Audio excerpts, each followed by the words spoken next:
अगर कोई डॉक्टर आपसे कोई दवा मांग ले तो ऐसे में क्या करना चाहिए? आप एक मेडिकल स्टोर के संचालक हैं, आप मेडिकल स्टोर पर बैठे हैं, उस कुर्सी पर बैठे हैं मुनाफा कमाने के लिए। आप उम्मीद करते हैं कि आप जो दवाइयाँ बेचेंगे उससे कुछ ना कुछ प्रॉफ़िट होगा और प्रॉफ़िट के साथ आप अपनी दुकान को बढ़ाएँगे, धीमे-धीमे करके आपके गले में पैसे आएँगे।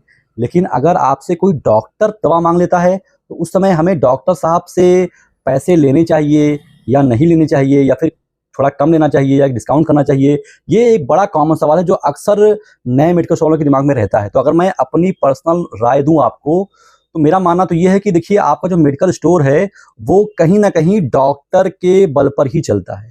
और अगर कोई डॉक्टर ने मुँह खोल के आपसे दवा माँग ही ली है, तो आपको डॉक्टर साहब से पैसे बिल्कुल भी नहीं लेने चाहिए। आप कहोगे अगर आप पैसे नहीं लेंगे तो आपका लॉस हो जाएगा। बिल्कुल सही कह रहे हैं आप। आपका लॉस तो हो जाएगा, लेकिन वो लॉस जो होगा वो क्षणिक लॉस होगा। उस पैसे ना लेने की वजह से आपको आने वाले समय में उसका कई गुना ज़्यादा प्रॉफ़िट वो डॉक्टर साहब दे सकते हैं।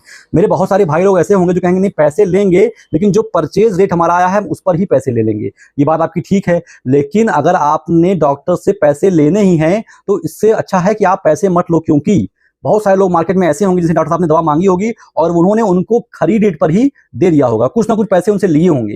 लेकिन अगर डॉक्टर ने आपसे दवा मांगी और आपने उनको पैसे नहीं लिए उनसे, तो डॉक्टर साहब साफ साफ फर्क को देख पाएंगे उस व्यक्ति में जिसने उनसे पैसे लिए थे, चाहे खरीद रेट में लिए हों, और आप में जिसने आप उनसे पैसे लिए ही नहीं हैं। लेकिन सिर्फ ये काम करते हुए आपको एक छोटी सी एक्टिविटी करनी है। एक्टिविटी ये है कि सर, मेरा घर, मेरा दुकान आपके भरोसे ही चलता है, आप डॉक्टर्स के बल पर ही चलता है, और अगर मैं आपसे पैसे लेने लगूंगा तो ऊपर वाला मुझे माफ नहीं करेगा। और ये बात एकदम सच है कि अगर आपने डॉक्टर के ऊपर 100, 500, 200 खर्चा कर दिया है तो आपका उसमें घाटा नहीं, क्योंकि डॉक्टर ऐसे लोगों को प्रेफरेंस देगा जिन्होंने उनसे पैसे नहीं लिया। समझेगा कि इतना कंपटीशन है, इतनी महंगी दवा है, बंदे ने मेरे से 1 रुपया नहीं लिया, तो जब पर्चा देने की बारी आएगी तो वो आपको प्रेफरेंस देगा, ना कि उसको जिसने उनसे खरीद रेट में ही ले लिया था। तो मतलब हमको डॉक्टर से 100-200 रुपए के लिए ये चीज़ें नहीं करनी है। डॉक्टर अगर दवाई मांगे तो आप कोशिश करो कि डॉक्टर साहब आप दवा लेके जाइए, मुझे आपसे पैसे नहीं लेने हैं। आपका अगर आप ऐसा करते हैं, यकीन मानिए आपको बिना कोई कुछ एक्स्ट्रा प्रयास किए डॉक्टर साहब आपसे कनेक्ट हो जाएंगे, और जब पर्चा देने की बारी आएगी तो वो पर्चा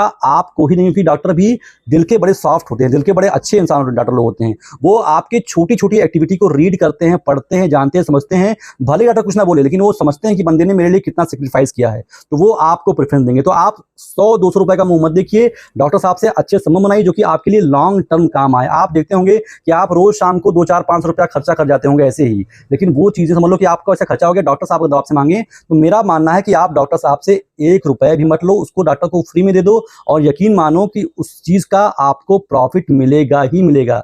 जो लोग ये कहते हैं कि भैया फ्री में तो हम नहीं देंगे क्योंकि हम नुकसान नहीं करेंगे अपना, ये मेरे हिसाब से गलत है। आपको डॉक्टर साहब के जो उन्होंने अपने मुंह से जो बात कह दी है उसको वैल्यू करनी चाहिए, और कोशिश करनी चाहिए कि डॉक्टर साहब को आप वो दवा फ्री में दे दें। आप दवा आज फ्री में दोगे, कल डॉक्टर साहब आपको बहुत सारे पर्चे दे सकते हैं। इस तरीके से अगर आप एक बिजनेस माइंडेड काम करेंगे तो आपका ज़्यादा फायदा होगा। आप रिलायंस जियो वालों को देखिए, रिलायंस ने शुरुआत में जियो सिम को फ्री कर रखा था, वो 5G भी देते थे, लेकिन धीमे धीमे करके उस फ्री सिम की वजह से उनके कई सारे कस्टमर उनसे जुड़ गए, और अब ये वो लोग इस चीज़ का लाभ उठा रहे हैं। तो आपको एक बिजनेसमैन की तरह सोचना है। डॉक्टर आपसे दवा मांगे, पैसा बिल्कुल मत लो, उनसे आपको लंबे समय के लिए बिजनेस मिलने का चांस रहेगा।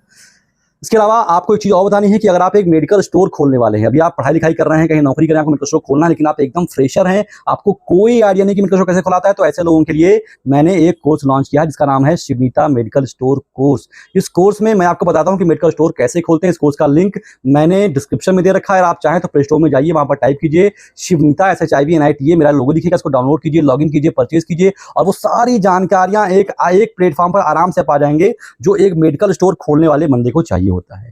फिलहाल ये कंफर्म है कि अगर आपको मेडिकल स्टोर खोलना है तो ये ऐप आपकी बहुत ज़्यादा हेल्प करने वाला है। फिलहाल इस वीडियो में तो बस इतना ही। आशा करता हूं कि जो मैंने आपको जानकारी दी है, जो अपनी राय आपसे शेयर की है, वो आपको अच्छी लगी हो। अच्छी लगी तो लाइक कर दीजिए। ऐसी वीडियोस आप और देखना चाहते हैं तो चैनल को सब्सक्राइब कर दीजिए। फिलहाल अभी तक मेरे साथ इतने धैर्य से बने रहने के लिए आप सभी का तहे दिल से, आपके कीमती समय के लिए शुक्रिया।